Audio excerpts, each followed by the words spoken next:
Hello, everyone. Welcome to the Cybersecurity Recruiter podcast. Today I'm joined by Mike Wilkes. How you doing, my friend? I'm doing well, especially since the Knicks just won.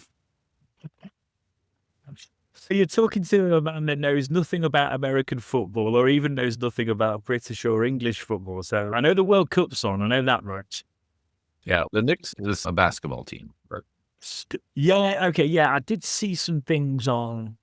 I saw some stuff on my feed. So did they do a big comeback or something like that? Or if I remember that right? It was an impressive series. And the comeback, the previous game, and then of course to finish and win the final was also stuff of legends. And it was 53 years ago that the Knicks last won the NBA title. So this is a generational celebration. You can hear grandfathers and grandmothers screaming at the top of their lungs all the way from Long Island, all the way here in Manhattan.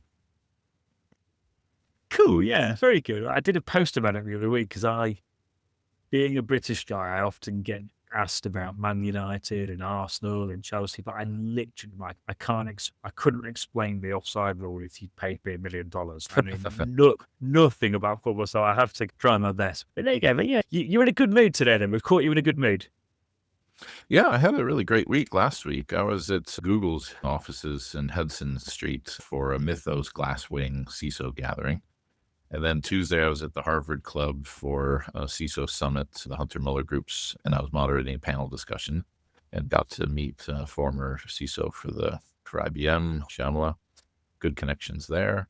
And then Wednesday, I was at Meta for the Department of State and the Overseas Security Advisory Council's meeting for the Cybersecurity Committee, on which I serve through my work as an adjunct professor teaching at NYU. So I'm a part of OSAC.gov. The Overseas Security Advisory Council is usually a geographic thing around diplomatic security, right? And traveling to high-risk geographies and trying not to get kidnapped, right? But the thing now, of course, is that cyber is its own committee with the Department of State. And so that cuts across every geography and every industry. And so it's a brand new cyber committee that's, I think, 2 years old, maybe. And it was great. Really good discussions, all of it Chatham House rule. So I can only tell you a few things about it and not who said what, of course. But anyway, and then on Thursday, I was interviewed for NYSE, the New York Stock Exchange television, for the Series B raise for Aikido security, which was in January, which minted us a unicorn, and a Belgian unicorn at that. So quite impressive, quite a busy week. A lot's going on. That's like the best week I think I've genuinely, that's the best week I've probably heard in as long as I can remember.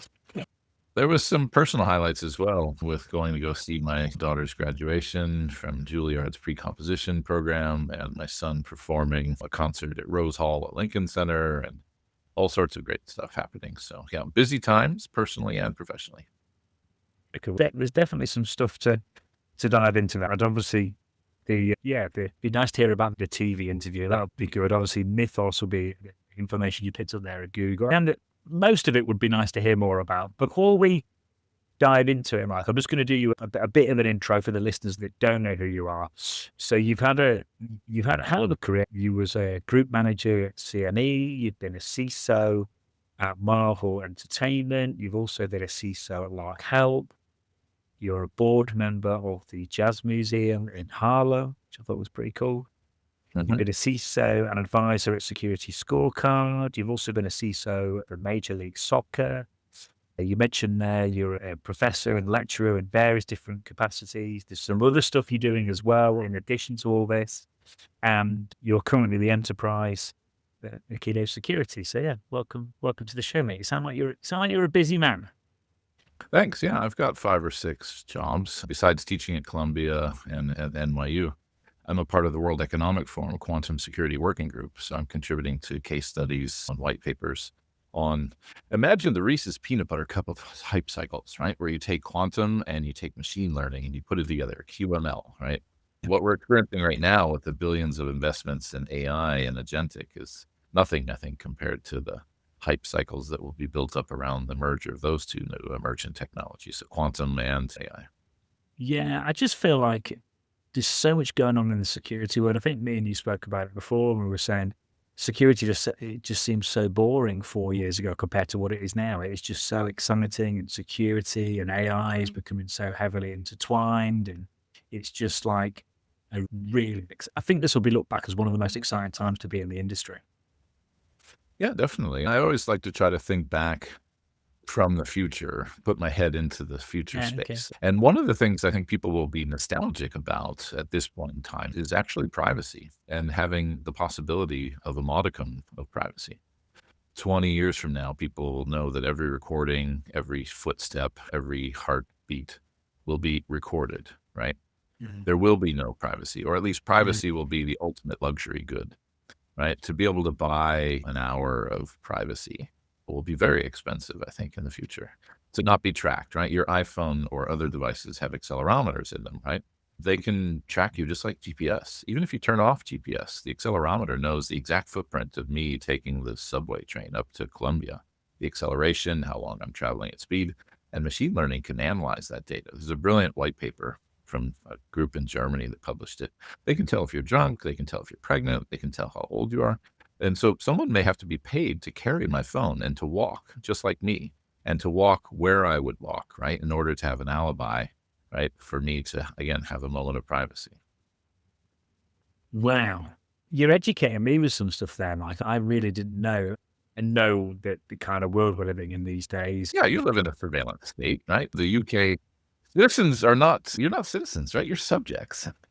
Do you know the only, here's what I feel like going slightly off here a bit, but I'd love to ask a question. So I spend time in the Middle East, spend time in the UK, pretty much all the recruitment I do is in the US. And because of recent events here, the GPS has been totally and utterly switched off at times. And when I look and picked up with Ubers and the Uber driver does not know where he's going unless I tell him. And then I've looked down on my Google Maps and it looks as I'm in the middle of the sea when I'm, starting. Yeah. Don't be untrackable at that point is my question. No, there's plenty of GPS deprived environment technologies that are used in the military, right? One of the most interesting ones was actually the drones in the Ukraine conflict, right after Russia invaded, was that somebody was developing artificial intelligence for a gastrointestinal kind of product. And it turns out that the contours of like your innards is similar to some of the contours and topography of a strike of the coordinates to send some ordnance. And so they were actually able to pivot and turn it into a drone military technology instead of a healthcare technology. And they were able to get the drones to deliver their ordnance at their coordinates without using GPS, right? Because of the jamming and fuzzing that occurs with the US systems or with Galileo in the UK or in Europe. And so it's fascinating to think about the mitigations and advancements of technology that this war and this conflict has brought about in terms of drones and swarm technology and living off of the land. If you wanted to have signal shooter loop, you would just hack a webcam in Kyiv and point it at your target and see if it hit the target. You don't need billion-dollar space programs to do this, right? There are cheap, clever, living off of the land ways to do the signal shooter loop. Again, the U.S. likes to spend billions of dollars to know whether or not the missile hit its target. But the Russians were just doing something simple like hacking a webcam and pointing in the right direction. Technology's it's kind of democratized war. Like drones have democratized war a little bit. What you've just said then, it's been fascinating to watch it, or been scary, but it's been fascinating. It's another one of those asymmetric elements. The democratization means that big budget doesn't always win, because you could send a bunch of drones and you can knock out a data center, right? Which is public information that this happens in the conflict right now. And so you have, I don't know, $1 million missiles going up against $1,000 drones. And how quickly can you make them? How quickly can you destroy them and intercept them and deprive them of their ability to deliver their targets? It's a fascinating time for that type of technology and research, definitely. So you spent some time last weekend and at Google, you were done everything in Wing and Mythos. I mean, I've seen the bug bounty space is just transformed as of late because of the pace, the AI, and we can all find vulnerability. And a lot of people are just terminating their bug bounty programs because of all the crap that was showing up. But there was a turnaround, and some people started submitting some really good vulns. And of course, the April debut of Mythos Preview was the big event that I participated in, I responded to Gaddy's call to arms, right? Which was, hey, anyone want to work on co-authoring something this weekend? And so I put in a couple hours of edits and suggestions. I'm the one that came up with the concept and the phrase Mythos ready.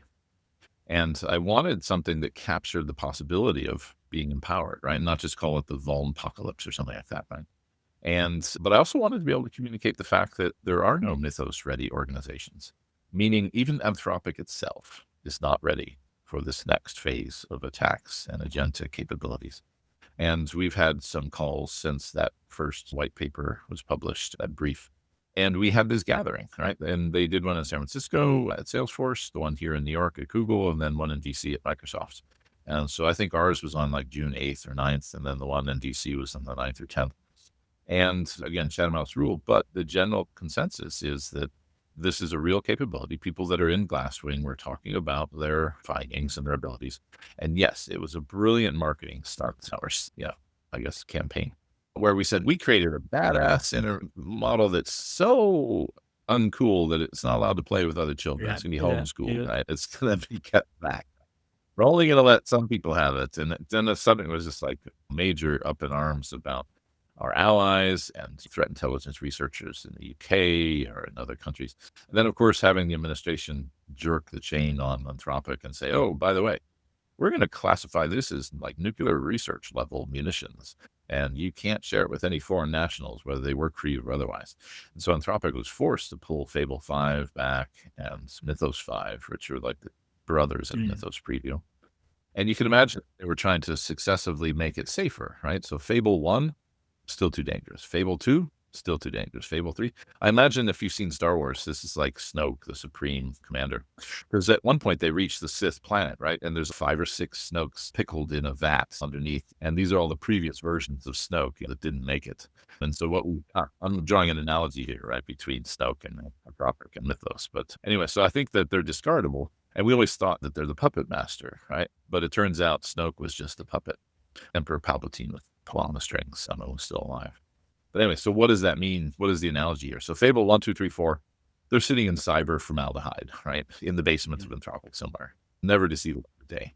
But Fable 5 did make it for at least a week, and then it got pulled back. I suspect it'll be re-released, but there's going to be a lot more controls around it, because Trump's of at least 2 minds about this topic, right? One of which is there should be no restrictions and no regulation at all. Right? We want to be the leaders. We don't want to impede innovation. And then we kind of don't want other people to have it, right? You can't really have both. And so I think it's going to be an interesting period of reconciliation. There's also a play here for the Anthropic competition with XAI and the SpaceX IPO and suddenly minting the world's first trillionaire or something like that. There's a whole bunch of bizarre secondary perspectives and angles to what's happening, which just makes this all have the weirdest vibe you can imagine. But anyway, so my experience of talking to the folks that actually touched and played with Glasswing and Mythos Preview is that it is all that. The too long do not read is panic, brace for it, right? And we saw a little bit of that when Firefox came out with its release of first post-Mythos kind of experience. They had 271 vulnerabilities that were fixed in that release 150. And prior to that, they were averaging for 12 months, 20 to 30 per release. And this is 10x. And so now you can expect 10x or 20x from all the other tools that are getting this. The eye of Mythos is trained upon them, really. The eye of Sauron in Lord of the Rings. And we will be benefiting from it eventually, right? We will be able to ship code that is really hardened, that's been scanned, it's been pen tested. So there is a defender's advantage here. It just doesn't show up on day one. But eventually we can have these kinds of capabilities, do an internal code release and lower environment scan and test and validation before it goes to production. And then the threat actors are just running a black box test, but we get to run a white box test. We get to look at the code. We get to know how it's hooked up to each other, right? The schematics, workflow, the business logic. So we get to do a full digital colonoscopy, if I can continue with my spate of analogies and metaphors here, of your code in the cloud. And that should eventually lead to healthier coding and healthier apps. Doing as many analogies as you want, Mike. I quite like them. One of the things that I was asked to do was to give a lightning talk, a flash talk. So I'm here in front of 110 or so of my peers, right, including this of major companies. I think it's okay to say who attended, right? Because I'm not saying Okay. who said what, right? So Aikido is there, Verizon's there, tons of people are there, right? So lots of really great New York CISOs. And I'm giving a 4-minute talk on our experience of doing autonomous pen testing. And so I broke it down into a story of 3 parts, and I'm going to do a webinar on it in 2 days. And the extension of that story is, what does it look to auto pen test one app, one API? And then what does it look like to, and I call it autodidactic, if I want to give it a word, autodidactic pen testing, right? It's like self-fueling, self-populated, self-managing. Then what is it like to do 300 apps, right? And then what does it look like to do 1,000 projects and 1,000 apps? And I was just talking and breaking down some of our experience with all of that. So my first experience was just simply looking at a company I was advising that had an API. And I roll it up and launch a harness, because that's where all the special sauce is. All the magic is in the harness, not in the intelligence of any particular model that you hook your harness up to. You can do open weights, free models, and do really good autonomous pen testing. It's in the orchestration of 200 different tasks for all the subagents and all of the classes of activity that the person or the agents are doing. That reflects what a red team would do anyway, right? Division of labor. Someone's doing open source intelligence and reconnaissance, another one's doing code development, validation of that exploit. So this one pen test, I normally would spend maybe maybe $10,000 for a single API with 800 endpoints. And it would take 2 weeks to do. And it would take 2 months to go from paperwork to final product. And then we retest after you fix stuff. This particular pen test cost me $4 and took 80 minutes. And it was equally as good as a $7,000 2-week pen test. So if you think about that, you're collapsing the ability. You can skip a coffee for 1 day and pay for a pen test for every release, right? At least my coffee, I usually get a double espresso, right? So maybe other people have more expensive default orders at Starbucks. But so it's becoming democratized, like you said. And I think I've quoted Anna Westelius on this before. She gave a talk at B-Science in San Francisco. She's at Netflix. She said, you don't need a FANG-sized budget to do cybersecurity well in the year 2026. And that is one of the most positive framing of this situation that we're in, which is, anyone can be a threat actor. Script kiddies have nation state level tools and capabilities. Even AARP, the Association for the Advancement of Retired Persons, right? I'm expecting some rogue granny to have her life savings emptied out by a romance scam. And then she just goes on the dark web and codes up some vibe codes, some malware that empties out all the other boomers' bank accounts. There's a big $100 trillion wealth transfer about to happen, right? Between boomers and the next generation. And it's going to go lateral for a few years, right? All the spouses of the boomers are going to have control of that money before it pass on to their descendants and inherit it. And they're going to do, philanthropy is going to look really different. Investing is going to look really different. I think there was some kind of poll that said 65% of all of these female boomer wealth inheritance, do not trust their existing wealth management. And they're going to want to do something different for a few years. But anyway, so there's a big shakeup happening because of AI, because of all of the different wealth transfer, all the different knowledge and skills. And it's all just happening at different speeds and different geographies. In the US, we're leading edge. Yes, it might. So pen testing, autonomous pen testing tools are getting phenomenal. Our ability to find things is getting quicker, and the quality and the cost we can do. So where heading? Where do you see the pain point in security? Are we going to be finding stuff way quicker? So to get it to patched in a timely manner is going to be pretty hard. That's the challenge, is that we were never in short supply of vulnerabilities, right? It was never supply side constrained. And finding 20,000 additional vulnerabilities with Mythos and tools of its capability and similar class is not interesting. Vulnerabilities and CVEs is just maybe 20% of the attack surface that we have to manage. The other 80% is everything else, misconfiguration, social engineering, all that. So really, I think it's a bit of a misapplied focus right now and saying, oh my God, there's going to be this queue of 60,000 vulnerabilities that everyone has to patch. And Anthropic's guidance was to use EPSS, which is the open source framework that Michael Reutman created when he was at Kenna Security. They're launching it. Actually, I think they launched it yesterday, EPSS version 5. And so it's a way of prioritizing vulns, not just because they're high or critical, but to go for the ones that have a likelihood of turning into an incident, an event, or a breach. And that allows you to prioritize using AI. And that's something Aikido doing for a while with our product and platform. The last 3 years we've been around is to use AI to figure out what's reachable. what's exploitable. Don't just patch it because it's a high or a critical, right? If something exists as a vulnerability, but it's unlikely to ever be exploited, don't waste your time on it, right? We obviously have to now pay attention to a couple of mediums that can be chained together that turned into a critical. So there's that. But in general, the idea of CVEs and CVSS scores is actually starting to lose its muster. It's starting to lose its relevance. You just need to have continuous scanning and continuous patching. And the idea is we're not going to ask developers to do it all by hand, right? At some point, people have to build up trust with their ability to code and to code with agents helping them. Humans in the loop still, but in general, if it can deploy the patch as well as discover the vulnerability, then you have what we call self-securing software. And that's what I was interviewed about at NYSE. Because they were saying, what does this mean? I was like, it means that we're not going to ship vulnerable code in a few years' time. We're going to be able to scan it ourselves and patch it and fix it within a few hours.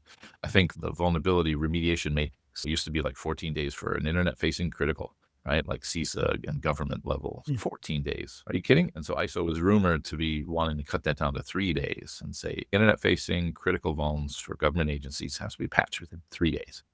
And most of us in the industry are like, dude, it's 3 hours, not 3 days, right? As soon as you publish the patch, reverse engineer what the vulnerability was, then they create the exploit.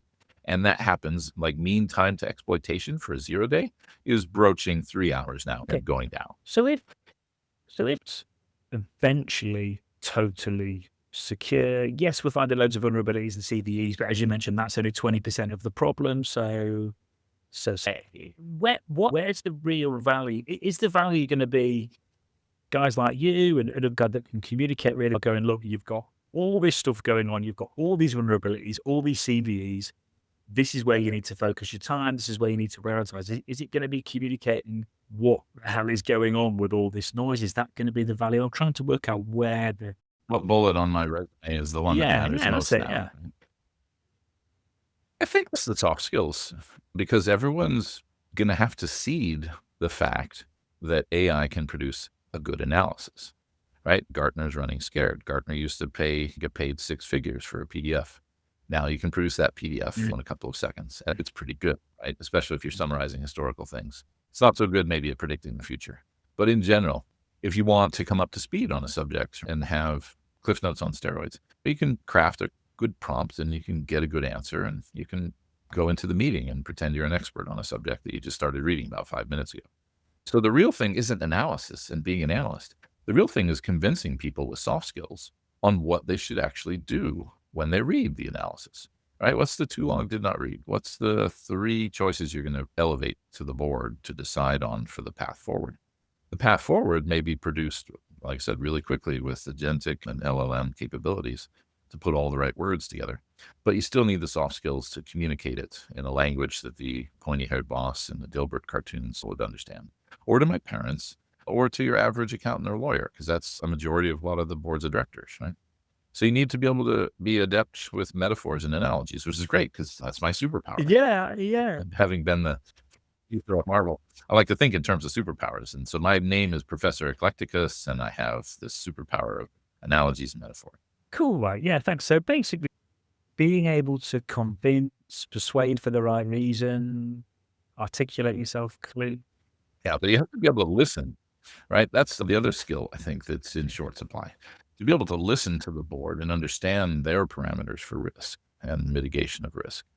And it was really put well by Shamala at the Harvard Club event. She was saying, if you can't tell me why this is going to reduce my profits by 50%, or if I'm going to spend $1 on something and this risk is going to cause it to only return 48 cents, great, you have my attention, let's talk. But if you're talking like $1 worth of investment, as in this risk is going to cut 2 cents off of that $1, go away, I don't care, right? No matter how important you think that risk is, right? Unless you can translate it to dollar value and return on investment, shareholder value, and the ability to perform, right? The company's business performance becomes the most important narrative to try to touch. And for me, I know I've talked to boards before, and they like to come up to me during the coffee break and say, hey, got any hot tips on startups I should invest in? Like, wait, shouldn't we be talking about the risk register and the corporate client?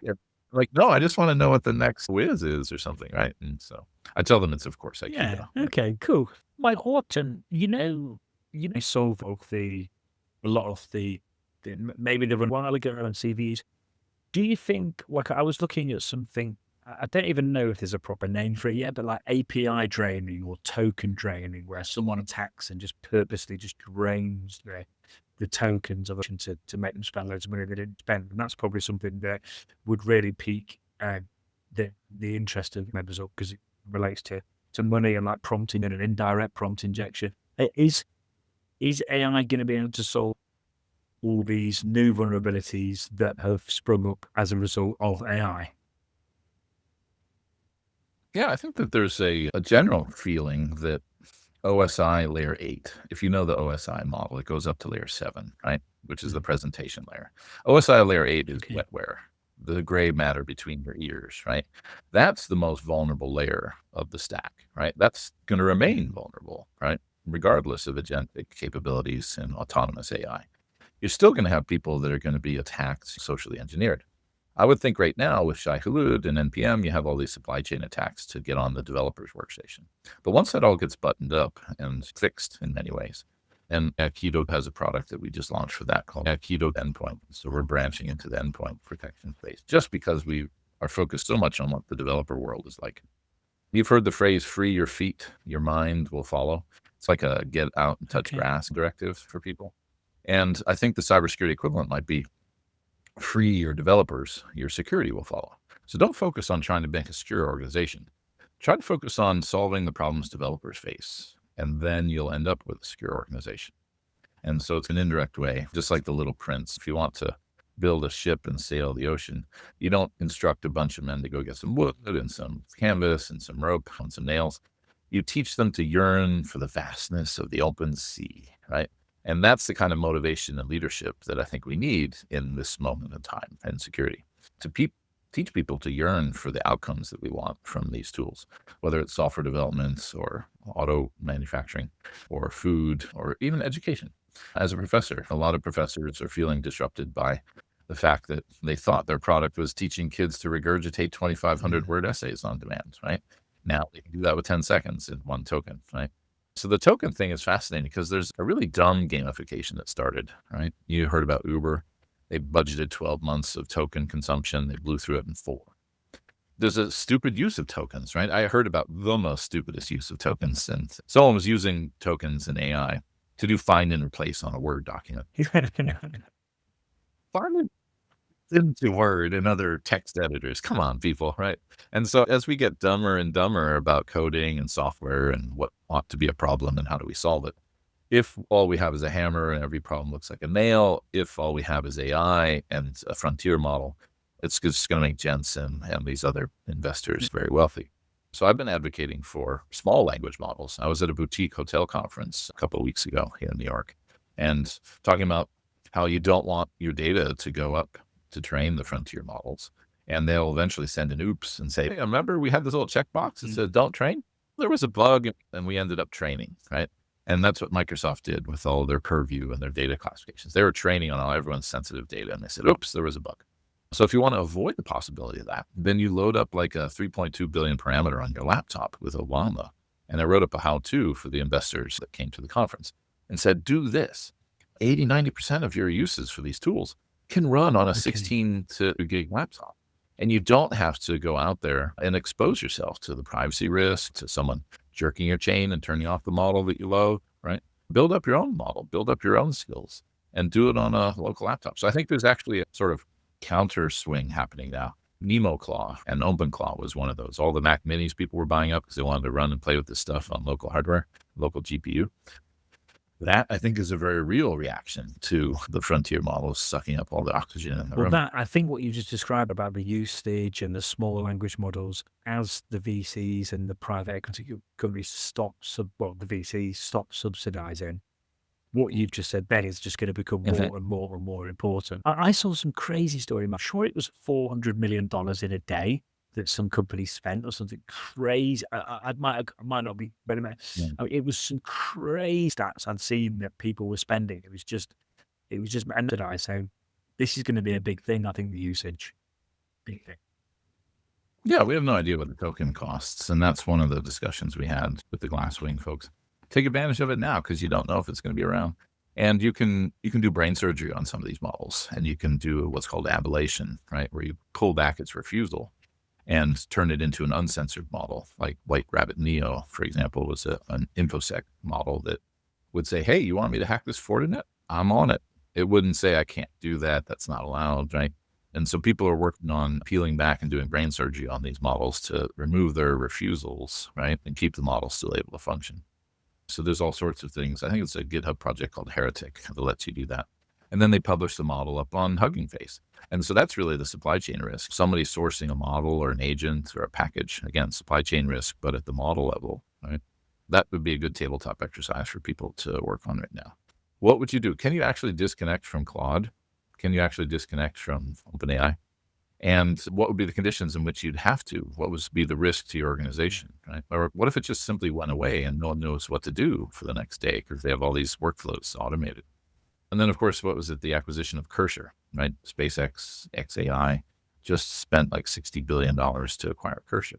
Cursor isn't a model, right? Cursor is just a broker for you to use different models. But guess whose model is going to be the preferred one for Cursor in the near future, right? Odie, big. I wouldn't like to bet him ever. He's definitely got the best shell game on the street in terms of now it's gone, right? And then now it's back. And I do think that Larry Ellison has a few tricks up his sleeve as well, because he's been doing some smoke and mirrors investments with NVIDIA and data centers. And I don't pretend to understand the machinations of that level of control and influence, but I definitely observe it and raise my eyebrow. Yeah, and it's all fun. I mean, I know I'm the same following Oracle. They went out rocking at one point, and then things have dropped off a little bit. But like I say, they're playing 3-dimensional. Yes, there is, guys. It's very, very hard to try doing. Very hard. And we're in a kind of regulatory-free moment in time with the administration where they're just like, yeah, graft and corruption is the fast path that we prefer to get things done, as opposed to getting like approval committees and put my name on the building, make a new reflecting pool, right? Cool, Mike. So tell us about the NYSE TV interview. Was it scary? Was it? No, it's just 5 minutes, and I know what I'm talking about. And if you watch the video, it's up on YouTube. I do believe I kept the language high enough level for investors to understand what we're talking about. But I used to run the Chicago Mercantile Exchange enterprise server platform with $2 quadrillion in contracts traded. And so I know the CFI, systemically important financial institution value. And I've been on the trading floors before at the CNE. So I'd never been onto the NYSE trading floor and been interviewed, but looking forward to the future IPO, because we reserve the ticker symbol CODE, right? $CODE, which is pretty sweet. And we're like, 5x revenue growth in the last 12 months, $1 billion valuation headed towards 100 million ARR, and just growing like gangbusters. And so to be able to deliver part of that story is an honor, right? For me to show up down there and have my Aikido t-shirt on and put on my Professor Eclecticus voice and say, I think one of the things is self-securing software, right? And I can imagine people writing it down. So what is self-securing software? Yeah, cool. It's, so the communications piece and the persuasions piece is going to be vital. Having the gap between them could maybe be bigger, because the people that are on it want to learn. Like you said before, it's never been easier to pick up the new bits of information forward. But that's if you're the sort of person that's up for it, on it, curious. Yeah, definitely. So I feel like it could cause a big gap. But if your mindset and if everything's in the right place, it's a really exciting time. But I feel like people need to be like really cognizant of that, because you could easily kind of go streaks ahead of it, get left behind. Easily get left behind, couldn't you? At the minute. Yeah, or you could drink your own Kool-Aid and have what's it called, Dunning-Kruger effect, right? Where you believe that you're the smartest person and most interesting person in the room, right? Well, if you ask it'll tell. It is literally a fluffer, right? These models have been anthropomorphized in order to make us think that there's an intelligence on the other side. But I'm fairly heretical in this belief that there is no AI right now. There may be soon, but right now there's just gussied up machine learning. Okay. But what are the skill sets that you need? You need to be able to listen. You need to be able to look someone in the eye. And if you're on the spectrum and you're uncomfortable with that, there are different ways, different coping strategies to deal with that. But in general, you need to be able to exert some kind of influence, whether it's synchronously in person or asynchronously, right? Through thought leadership and writing and opening up tickets, commenting on documentation, committing code, doing that kind of work is, like we mentioned earlier, it's a theme, right? There's a democratization of software development with CI/CD, right? Continuous integration and continuous deployment. You had the ability to ship shitty code quickly, right? And you could do 500 releases a week, right? Now with vibe coding, you've democratized the ability to ship shitty code quickly, right? And so how do we deal with it, right? The level of code quality is horrible. And folks are graduating from Stanford unable to write software for computer science programs. I wrote something in CIO.com about that fact. It's like a fuel injected engine, right? In the days of internal combustion engines with mechanics, they could tune a spark plug and a carburetor, and they just needed a few tools and they could work on any kind of engine that happened into their garage. Now, of course, it's got to send it back to the factory, right? Got to send it back to the AI. So now you're spending tokens to patch the vulnerabilities in the code that you spent tokens to write the code, right? So it's a very virtuous cycle in terms of Anthropic and these other companies to make money. It's like Unilever owning Ben & Jerry's and Weight Watchers, right? They get you coming and going. And so they're writing vulnerable software, just like Microsoft has for years. And then they're asking you to pay for a subscription to harden and protect and patch that vulnerable software, right? So it's really quite clever and not terribly for the public good, I guess you could say. We don't know the true cost of attack. I mean, could it be that the true cost of attack ends up being more than some of these people were getting paid to do these jobs or not? Oh, definitely. That's already landed for some executives where they're like, wow, we just spent $700,000 in AI to replace $250,000 a year headcount. And they're like, that's not a win. No, it's not a win. And it's not, it's the additional disruption as well, because it's not free to let someone go and then take them back on and recruit them and just the destruction that it causes. And then people that are often, like if someone comes you hire someone, that takes up your time and your time's not free. It's like it's great theater. It's tragedy and comedy, right? It's totally Shakespearean what we're going through, right? It's tragic comedy.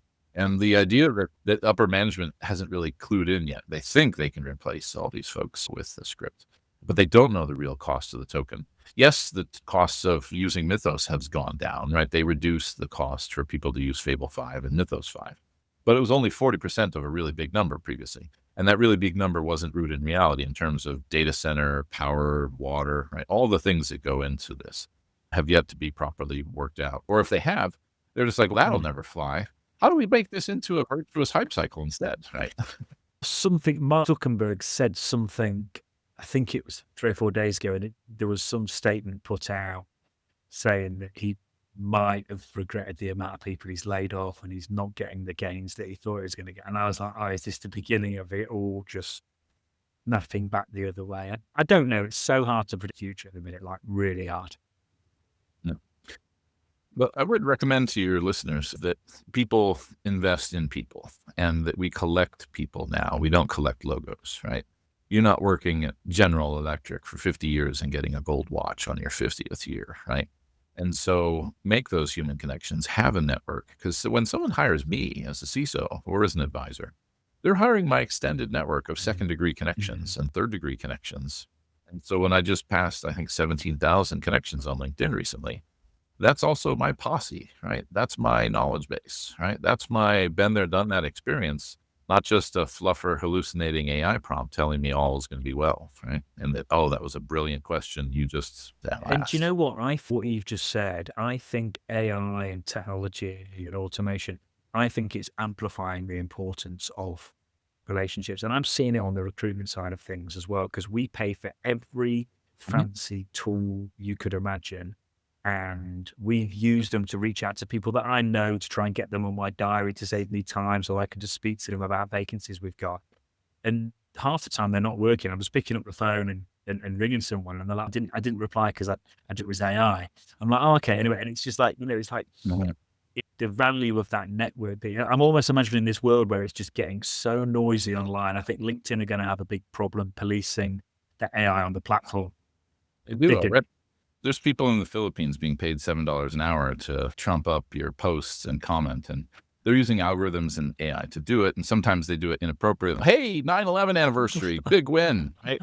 Yes. Well, Quite. that was not the sentiment there. Bad machine learning. But of course, the possibility of having deep communications, human relations is definitely going great. And there is a mental health crisis right now. One of the stats I heard at the Harvard Club sessions, one of the other panel discussions was saying something like 80% of all token consumption is for companion right now, companionship. Wow. People just want someone to talk to, and that's a good listener, right? Whether it turns them into delusional, suicidal maniacs is starting to emerge as like an imprint of the DNA of the founders of these companies, apparently. But so there's that risk, right? That it says, I'm feeling depressed. And the LLM says, statistically speaking, you should kill yourself, right? Because that's the way it ends. It knows token prediction. It knows what words comes next. No, there's a lot of responsibility. Like, so it's like Unilever owning Ben and Jerry's and Weight Watchers. That's the best analogy you've ever in the show. I like that one. I think Ben and Jerry's stepped away from Unilever, so it's no longer true. Or at least they got bought out and they had a big fight up in Vermont with the cows and everything. Yeah. But yeah, I fling the analogies and mix and match them pretty liberally. I like that one. I like that one. Cool.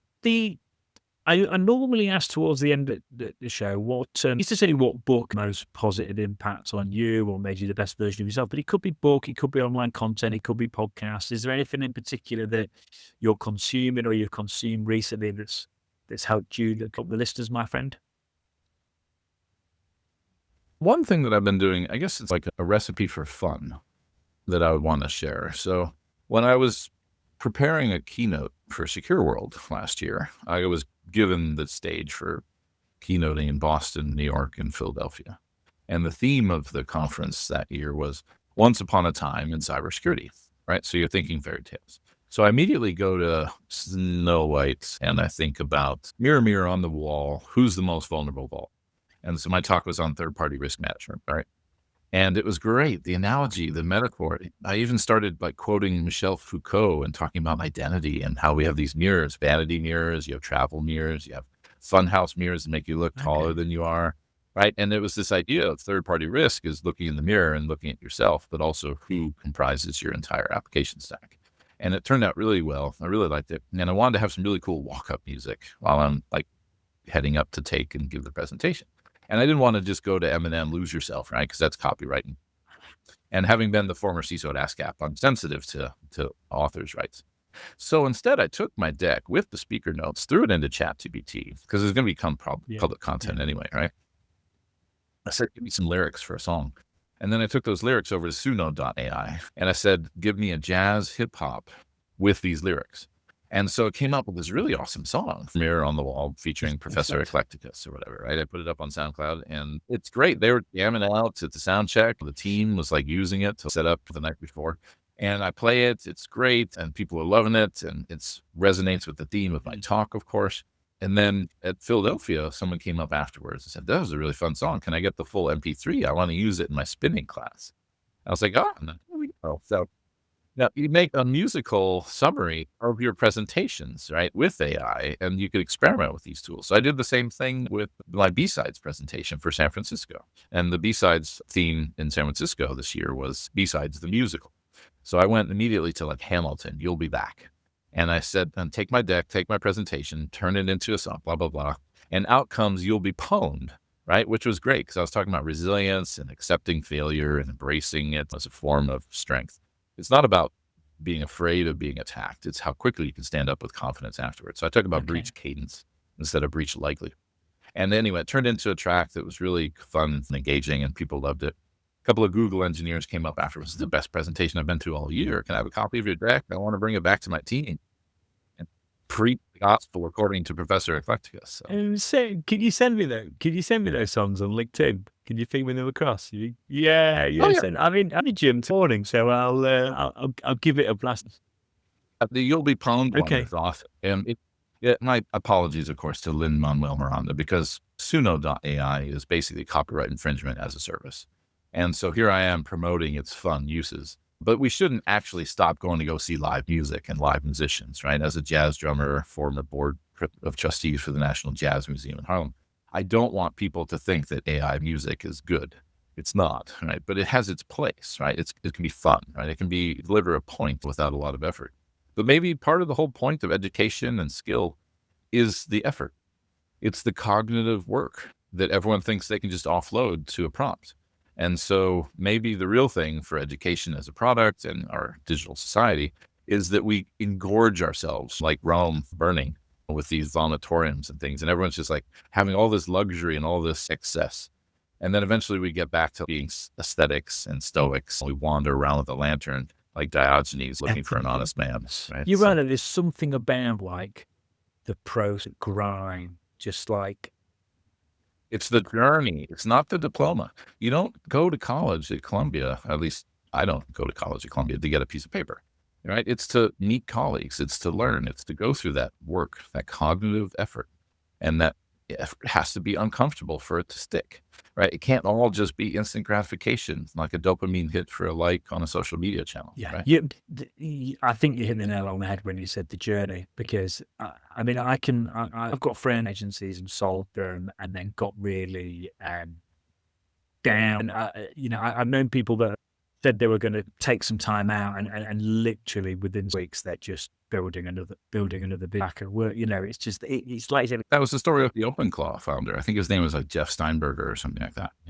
He had an exit for some tool he had written for a PDF format, and he had millions of dollars, so he spent it. Admittedly, he said this himself. I'm not like divulging anything. He spent it on gambling and prostitutes and drugs for several years, right? And then he just woke up, saw this AI thing happening, and invented OpenClaw. And then, of course, got acquired as a talent to make it all viral for I think he joined OpenAI, if I remember correctly. But anyway, so yeah, having purpose in life. You don't get old. You don't stop doing things because you get old. You get old because you stop doing things. And that's the clever bit that I think most people don't learn until they're like 50 or 60. That's really true. So. That's really true. I think it's so important to keep going. It keeps you young, keeps you out. It's good. Yeah, and if cybersecurity is an infinite game, there is no winner, there's no finish line. It's, hey, we're secure now, we can sleep well. You have to play the infinite game. You have to sustain your interest in it, and you have to have coping strategies for the stress. That's one of the reasons why I teach. It's a very good coping strategy for me to zone out, talk about something, help light the spark for the students on the topic, engage with them, right? And so it's important for me to make sure that everyone understands that security is not a finite game. There is no winner. There's no loser. You're going to play it forever. And so if you have that approach and that mental posture to the engagement, then it can be a lot less life force sucking. Yeah. Like it's been nice. I love doing every time I chat to guys like a self-development thing, that process for me as well. I learn stuff. It's a good job. You think we're about now a bit? Yeah, I think we can say goodnight and we'll talk again.